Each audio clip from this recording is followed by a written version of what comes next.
more content, we need more relevant content, is what I'll start with, because relevancy is really, really important. I have 2 cameras on me. Are you going to follow me around, or are you going to follow that? Okay. I may walk amongst you to keep this lively. Yeah, thanks for the intro. I did put a slide up of me.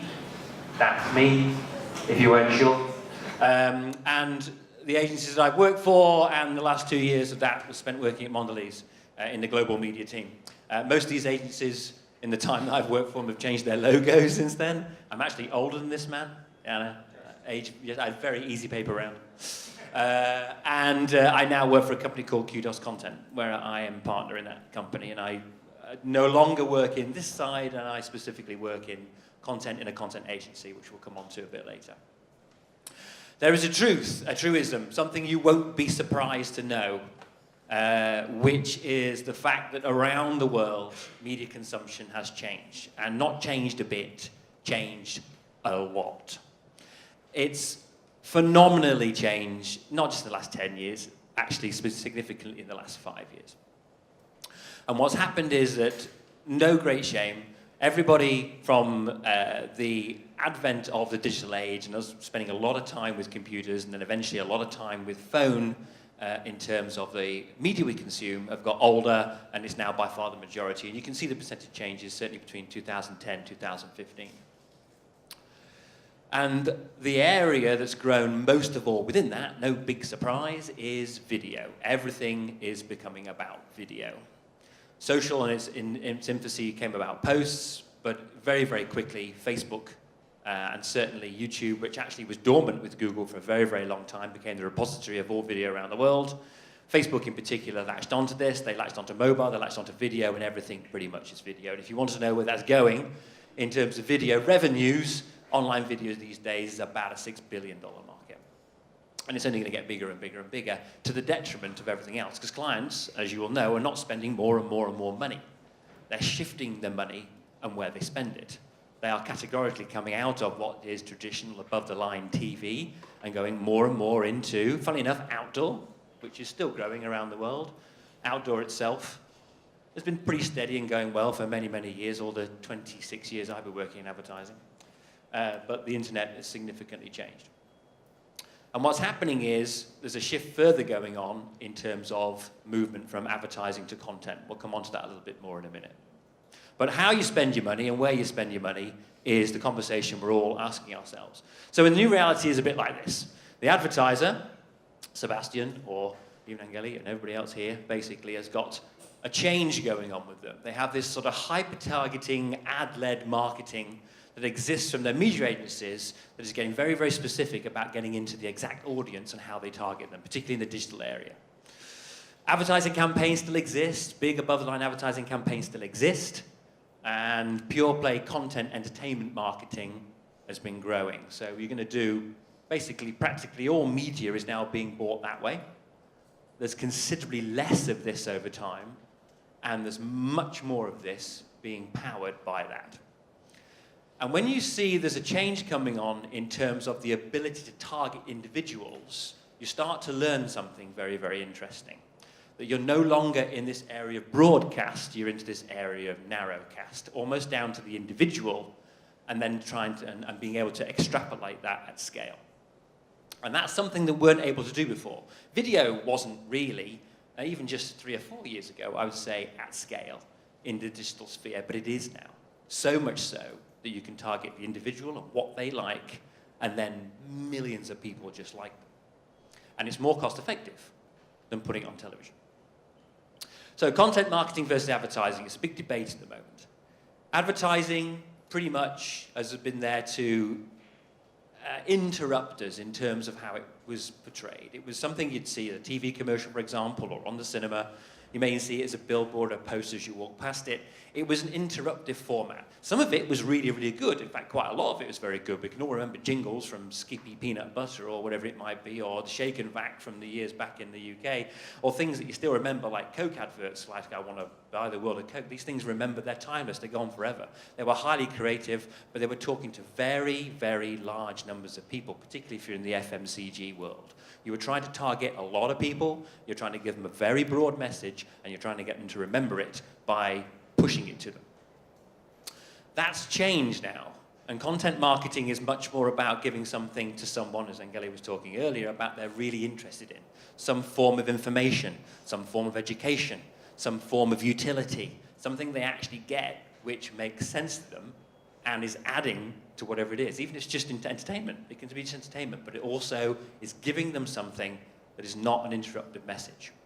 We'll come on to how it's delivered to them in a minute, but it's very important you make that distinction.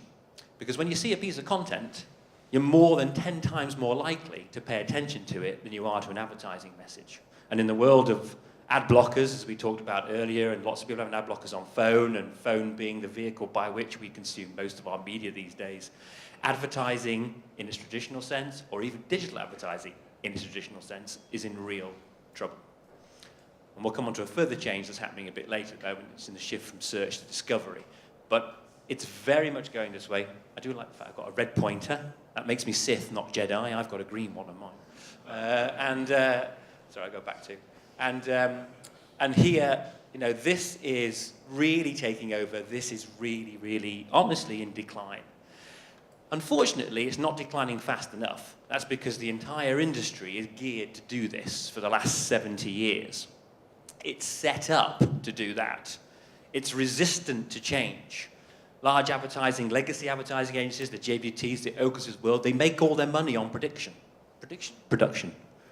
And if you want to build something, they're going to look at a way of producing it that makes money for them. Their entire ecosystem is based that way. So their movement towards content is reluctant, whereas actually the consumer's move towards content is voracious. And so what's happening is you've got this disconnect going on, and the industry, honestly, is behind where it should be for the ways people can consume media at the moment. This is a massive opportunity for you, an enormous opportunity for everybody in this room. You're all creators and want to be better and want to work in this sphere of commercialization or in terms of content production for a commercial value. That is a huge opportunity for you because it's going to explode. You think it's big now? It's nothing compared to how it's going to be. So I'm going to talk a bit about briefs. I was asked to talk about briefs and client briefs. I've been a client for 2.5 years. For 24 years before that, I was working in media agencies. I have dealt with a few briefs in my time. Brief should be 1 page, okay? If you, as Albert Einstein says, if you can't explain it simply, you don't understand it well enough. And to get everything conveyed that you really need to convey to somebody needs to be on 1 page. Now, you've got a brief coming slightly after me from the wonderful Sebastian over here, which is 40 pages long. Now, to be fair to Sebastian, actually it's not just a brief. What he's got is he's got lots of background information for you in there because you start from a base of 0. You don't understand and know the brand. You don't know the personas. You don't know the brand efficacy. There's lots of things you've got to learn. So you can still have a page as a one-page brief, really, but you could have a 39-page appendix behind it. So 40 pages long, good luck with that. Might take you a while to digest it. I'm going to try and take you through a journey that moves you from just a brief to thinking a bit more about a framework which will allow you to start to be creative. Okay? In essence, a brief is lots of things, all the W's and 1 H, which is a who, what, why, when, and how, and where.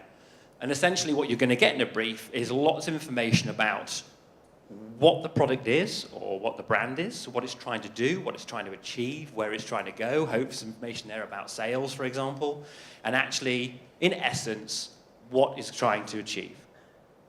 The audience is where you usually start, the target audience.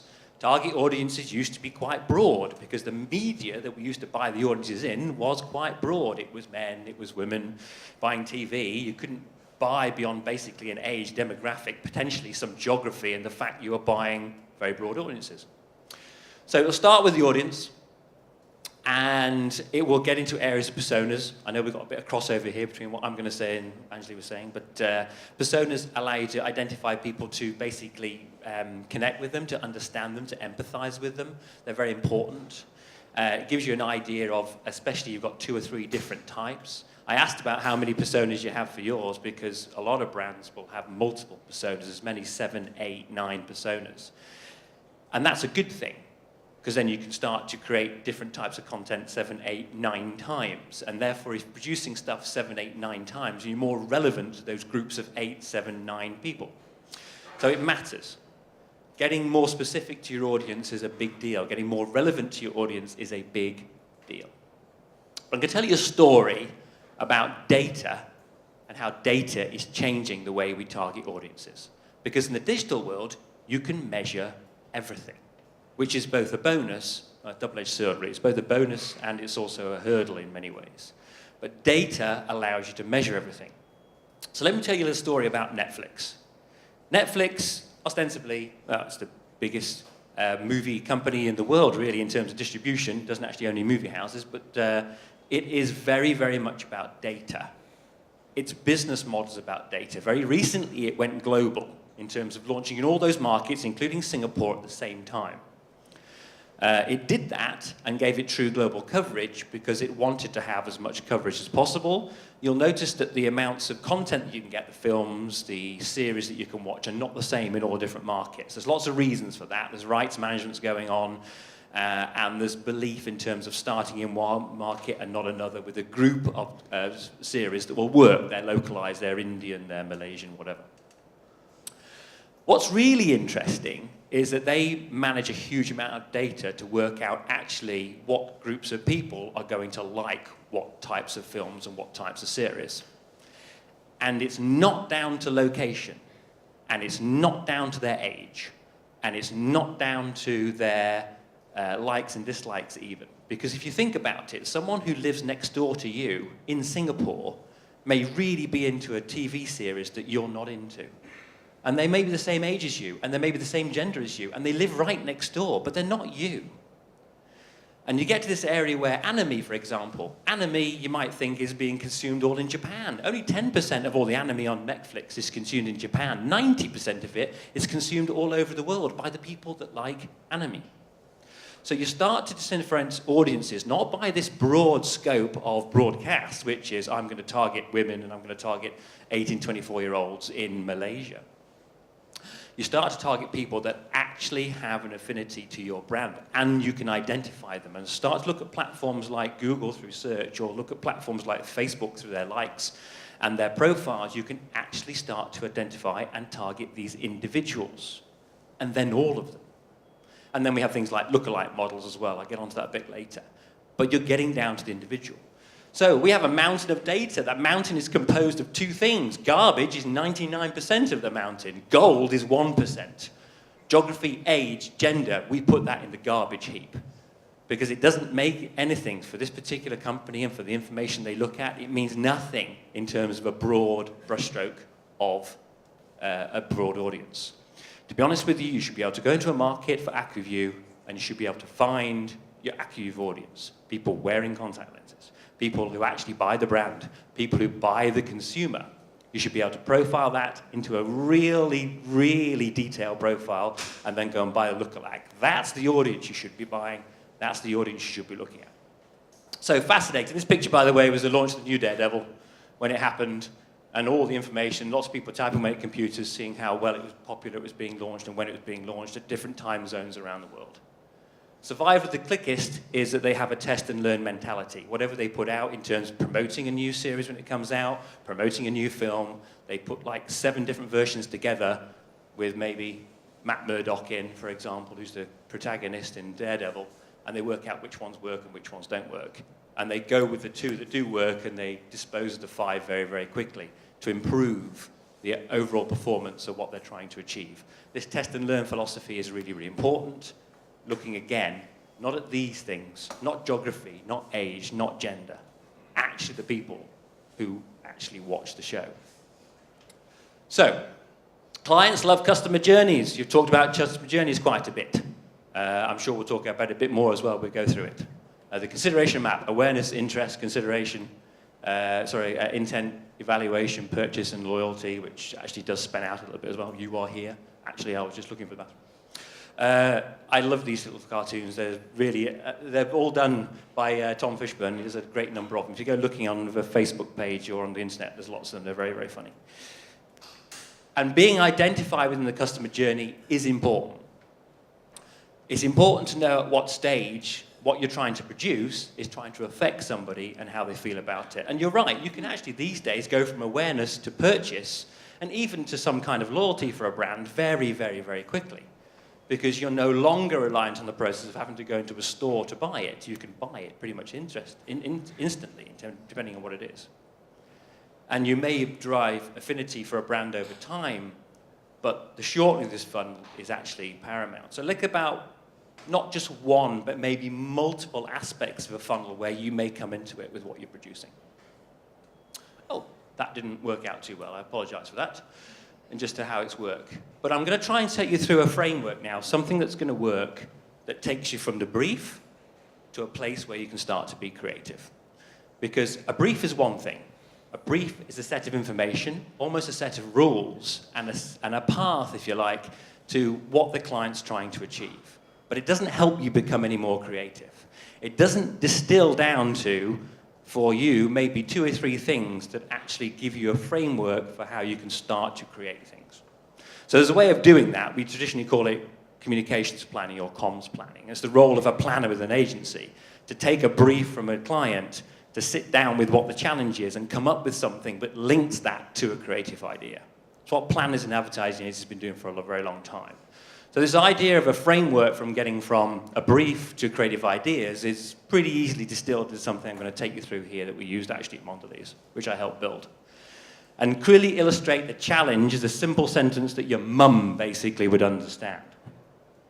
And that's the only way to do it. Simplicity is key. Believe me, when you've read the 40-page brief you're going to go through in a minute, simplicity is going to be key. To be able to distill something out of that into one sentence that means something, that gives you the aha moment to go on and do something, is going to be a bit of a challenge. But we'll go through examples.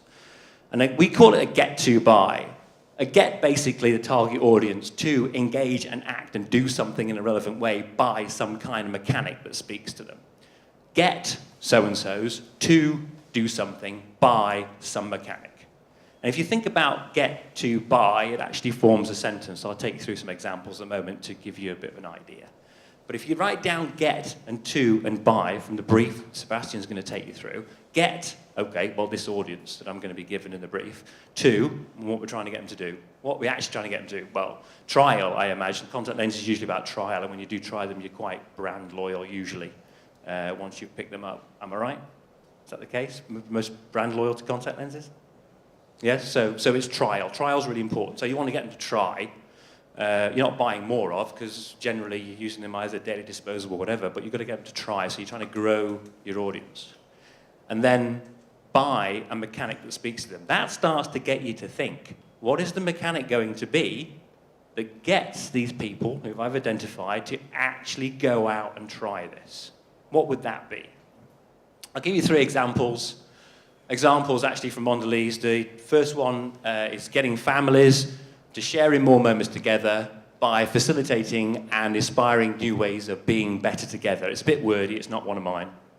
Get families to share in more moments together by facilitating and inspiring new ways of being better together. The first one's actually for Oreo, I could tell you that. It is, the other 2 clearly identify what the brand is, but the top one was for Oreo. And the insight, as we call it, was that families are spending time together, but they're not actually engaging with each other. They're switched off a bit more because they're on their phones. They're not sat on the table talking to each other. And we tried to use the brand to engage people so that they can actually do more together as families. Do more together in their leisure time, do more together throughout the week. The bottom one is young adults. It did say millennials, I took that off. Young adults to understand the relevance of Cadbury's Dairy Milk by discovering real joy in their life.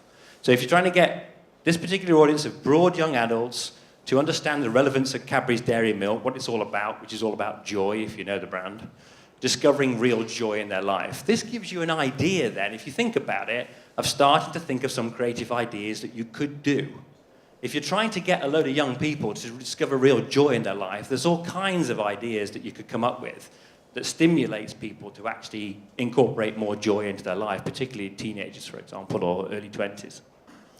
Health-conscious mums use more craft cheese slices in everyday recipes because it's very high in calcium, enabling and educating the versatility of cheese, i.e. when you're cooking with cheese, when you're making stuff with cheese, when you're doing stuff with cheese for your kids, think of all these great ideas you could have. You've now got a platform in these ideas to start to think about how you could be creative. You're not going to get it from the brief. You need a bridge between the brief into the starting of the flowing of the juices, if you like, for creative ideas. So a get, a to, and a buy, it's not easy. It's generally what planners do when they take a brief and try and put it into a creative workshop, or creative ideas. So the best examples of advertising, I'm going to take you through some examples of advertising and get a little bit into content, two content ideas that I've worked on more recently that maybe contextualize this for you. The best examples of advertising are those that transcend advertising and become part of the fabric of culture, even for a short time. And by this, I mean things that you remember, traditionally maybe a television advert when we go back to traditional media, that you were talking about the next day because you'd seen it. Or it was a follow-up sequentially to something that you'd already seen before that told another story. Classic examples of that have gone through the ages, like Nescafe, for example. I think of various versions where we actually used to look forward to advertising campaigns that came along, believe it or not, because they told the next story in a sequence. When you get into the idea of basically a culture of a country or a culture of a group of people, you're telling a much, much bigger story than you are dealing with just your category, which is, in this case, contact lenses. Because when you deal with just your category, you're only dealing with a share of spend. You're only looking at actually how you work with that category. If you come up with an idea for contact lenses that is trying to basically do more for J&J in the contact lens space, you're just working in category only. If you produce something that sits in popular culture, that sits outside of that, you're occupying a share of mind. A share of mind is much bigger than a share of category. And then you have this wave behind you of things that are propelling you forward, whether they're trending in news at the time, or whether they are actually hitting a key point, which is really what this particular category is about. And people think about it in a much more elevated way than if you were just dealing with a simple message about the category. But it's not easy, okay? It takes bravery. And you'll hear time and time again of working in content gives you a bit of a license to do some things that you wouldn't normally do before.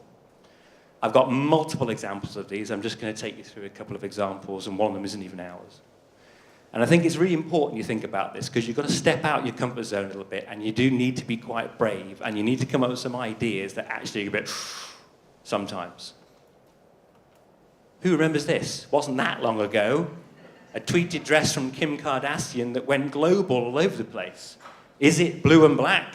Is it gold and white? And it didn't have to happen immediately, but it happened within the same week that Carehaven and the Salvation Army did something fantastic with it. Why is it so hard to see the black and blue? Exactly, ouch. Big 96 sheets for this, for battering of women. So if you do something that's really of the moment, and this happened actually within 5 days, you are speaking to something that sits in the culture at that time. This one is time sensitive. Doesn't have to be time sensitive. Could be something underlying that's been going on for some time. I'm going to take you through two examples on video, two of which I've worked on. And the first one I'll give you a preamble to, because it's a really interesting category, which is chewing gum. People are not chewing gum anymore, pretty much across the world, with the exception of Brazil, to a certain extent, Mexico, and China. And they do that instead of cleaning their teeth, I'm afraid to say. Predominantly a lot of chewing gum, especially after cigarettes and stuff, rather than just cleaning their teeth. So you've got an issue here where people are not chewing gum all over the world. The category is in massive decline. What do you do that's quite brave, that flies in the face of that and gets people to reappraise what gum is? And I'll give you a couple of examples, and you'll see a similarity between these two examples, which is about an event, an experience, the capture of that experience, and then how you put that into social video in particular, and then what you did with it. Because this is a real category issue. This one was done in Argentina. I let it play for Belden, which is basically is Trident in Argentina. It's a very big brand there. How do you deal with a declining category in a very creative way?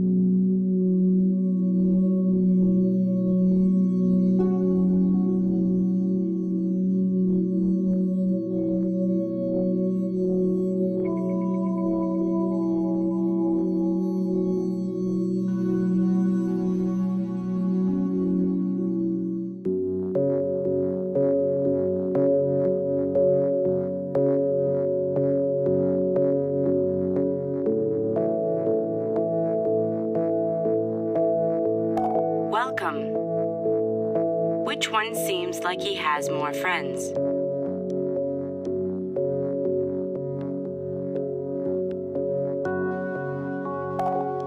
Which one has more imaginary friends?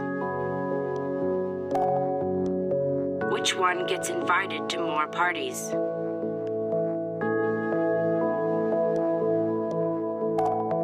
Which one gets invited to more bridge tournaments?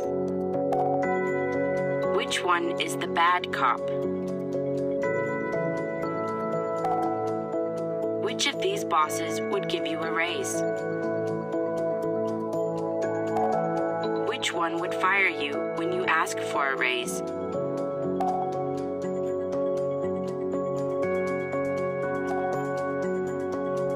Which one has a better sex life?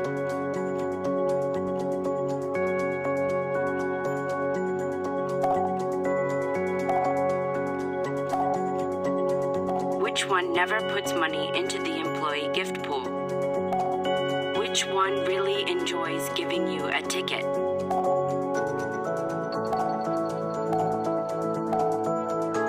Thank you.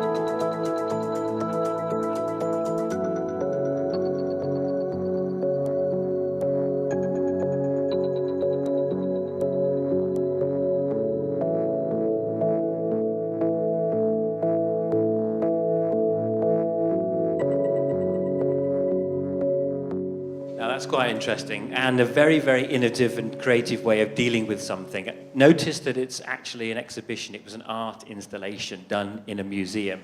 And of course it was filmed, and then of course that was shown all over the web, and also there was a lot of paid media behind it. We'll come on to that in a minute.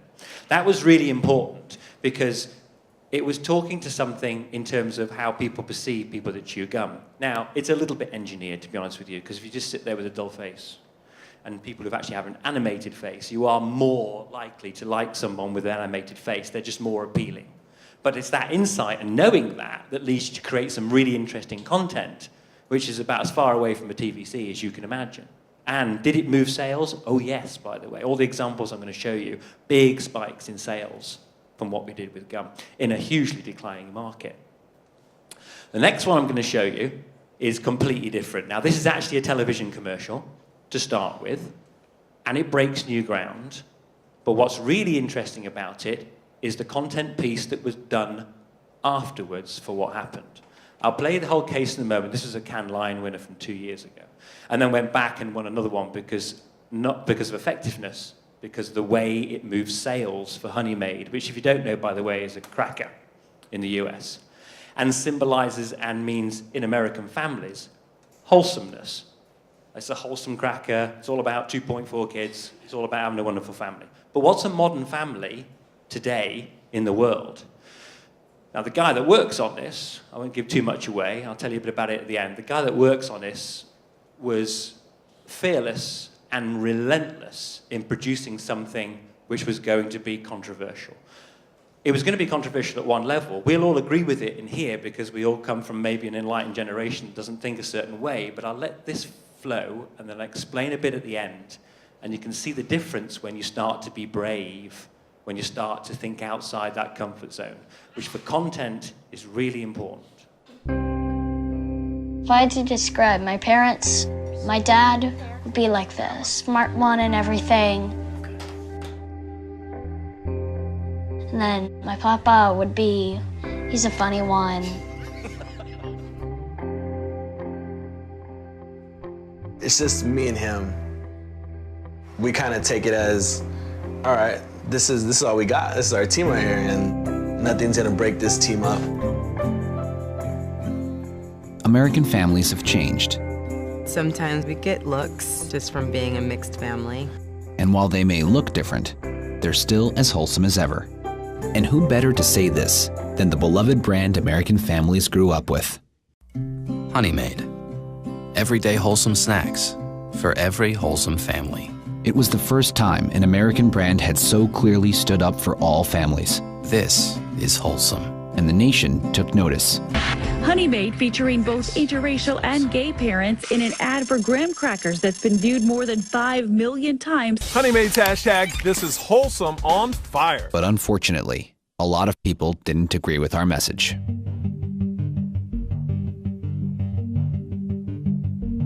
We were boycotted. We were called sinful. Even the right-wing conservative group 1 Million Moms calling the ad a, quote, attempt to normalize sin. But instead of backing down, we asked 2 artists to take every negative tweet, comment, and post, print them out, roll them up, and turn hate into love. And the best part was all the positive messages we received. Over 10 times as many.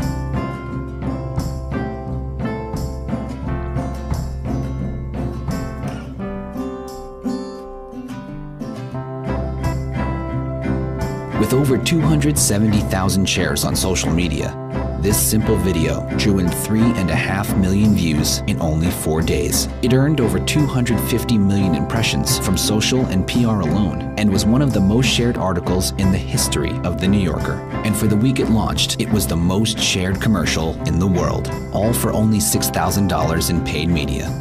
Perhaps a chart showing Google searches for Honey Maid over the last 10 years shows it best. The love sculpture is on exhibit at Lacuna Artist Lofts in Chicago starting May 10th, where it will raise money for a non-profit group committed to equality for all. Honey Maid. In less than 1 month, it went from a cracker people love to a brand people love. So what was good about that is not just the fact that it was quite a groundbreaking TVC, which it was the response to what happened afterwards and the play for that in social media. That is the content piece that matters. And you may have noticed that both are actually art exhibitions, or if you think in the area of events, if you think in the area of doing something that connects with people in the live world and then trying to capture that in some way, or an art installation that you can then let a lot of people know around the world, and you can amplify it.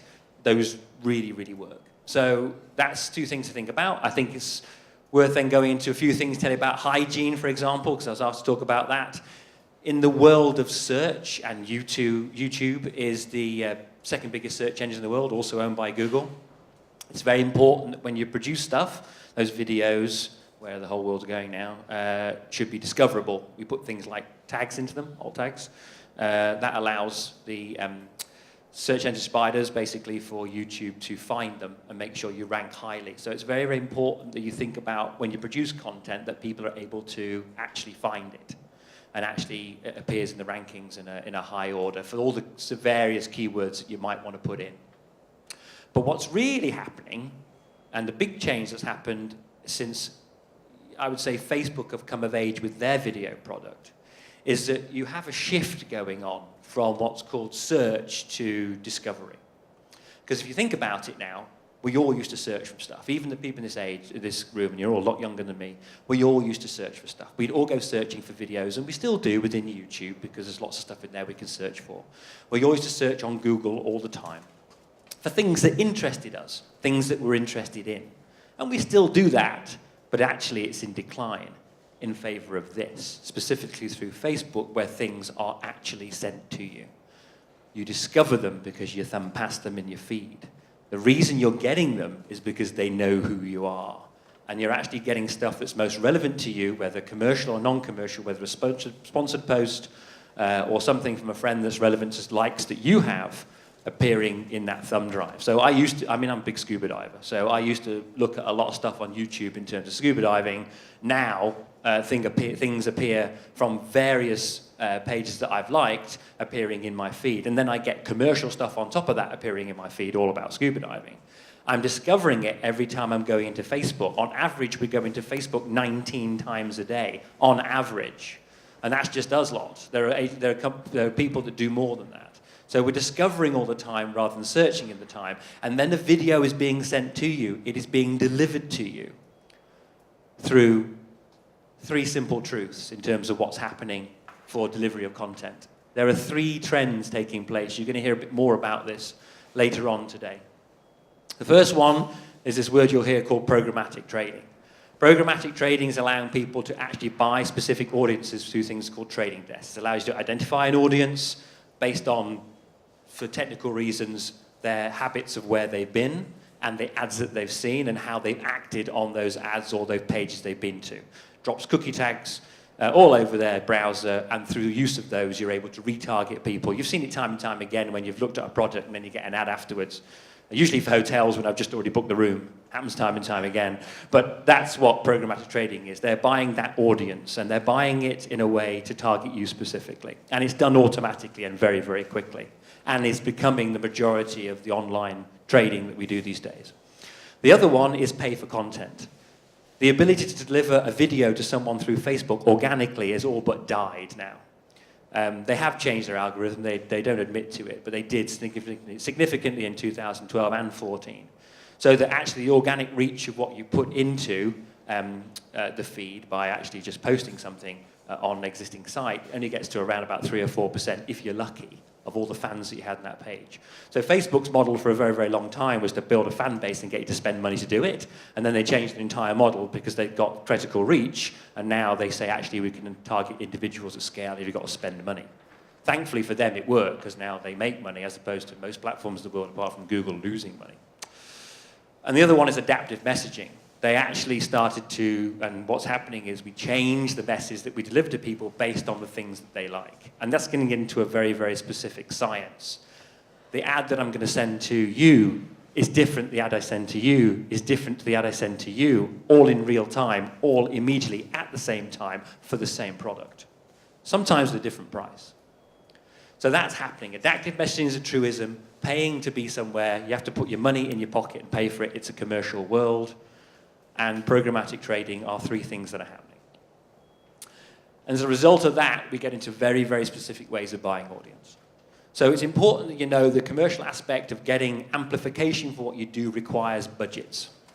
But ideally, those budgets are returning on what they do. They're not just amount of money to be spent to amplify something. They're actually going to bring something back to you, ideally sales. So looking at mums, looking at tea time breaks, looking at Italy, for example, for Pandora, and the fact that we're doing it within one particular time of day, I can specifically go and buy that audience. I can target that audience, and I can get very sophisticated about how I do it. So I'll summarize all of that by saying the truisms that are happening is, remember this. When you produce content these days, you need to have a framework for getting from the brief to coming up with creative ideas. A get, a to, and a buy is a good way of doing that. If you think about it just now when you're scribbling away, my get, I'll write down the audience. That's quite straightforward. Rather than going into the elaborate audience you might have on the brief, try and simplify it into just a very short sentence of who that audience is. 2, do something. Well, try contact lenses, right? Basically for the first time. Buy some mechanic. What's the mechanic? What's that going to be? What's that idea going to be? Because that then, if it works and if it reads as a sentence, should allow me to start to come up with some ideas that would actually work. So it's a link between the brief and actually coming up with the creative ideas. And the other I want to get to at the end is think about events, they matter. Think about generating content that you can then amplify, but you're going to require money to do that. Because the truth of the fact is, the realism of the world is, you need money to amplify what you do.